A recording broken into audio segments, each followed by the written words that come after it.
pleasure to follow the Honourable Member for Ealing, though I didn't agree with the premise of his argument. And obviously I'd like to congratulate my Honourable friend, the Member of Waverley, again for calling a very important debate today. And he and other members, Mr. Eppert, have mentioned a number of the problems. I don't mean to reiterate any of them, but I would add one other issue for consideration by the Minister, which is the issue of infrastructure first, the pressure of additional housing development. My constituency has house building at 5 times the national average.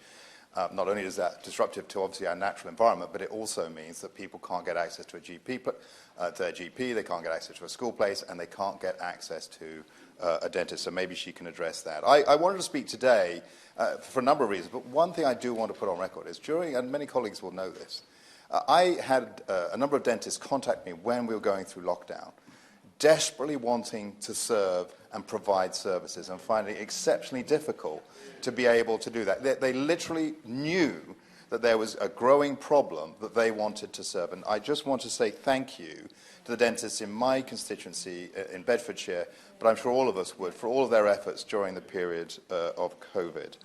Mr. Eppert, I think in addition to infrastructure first, I'd like to hear from the Minister specifically, are we going to address this issue of the difference between registration for service and actually getting access to a service? It seems to me that there is a problem in the contracting around that at the moment.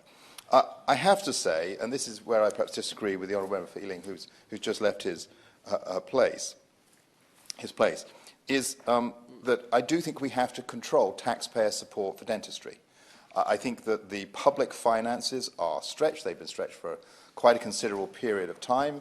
In my time as a Member of Parliament, both here and also for the Member of Bedford, we've been to deal with some of the aspects of excessive public expenditure. We have record debt, we have record levels of taxation.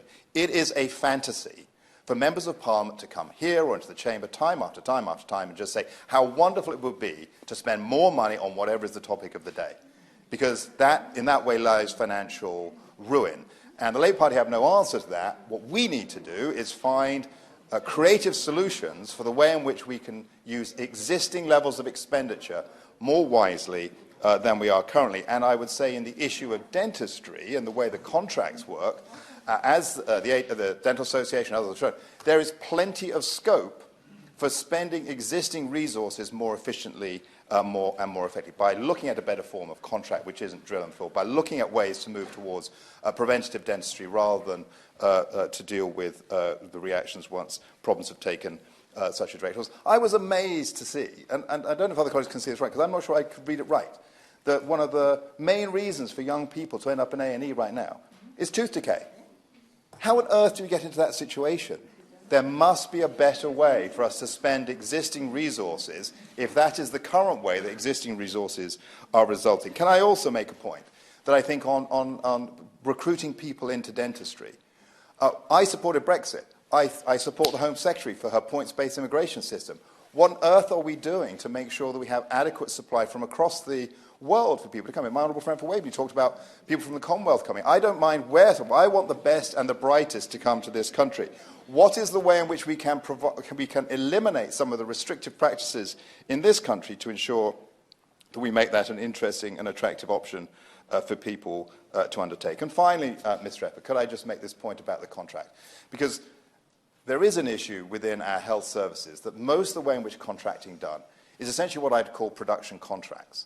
They are producer contracts. It's a contract between the producer and the state for the way in which taxpayer monies should be allocated. But there are other ways we can do that by putting the power of the money in the consumer. We've started to do this in elder care, and I know the opposition spokesperson on this has a lot of experience in care, and maybe she would like to address this too, through personal budgets.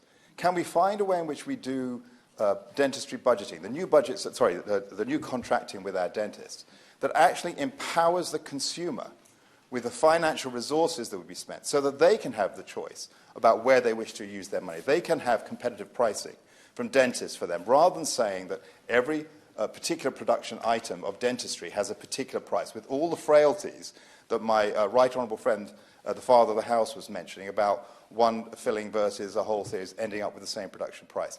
If we empower people with their budget, I think that might be a better way to approach any change to our contracts than just rehashing another producer contract for dentistry. Thank you. Yeah.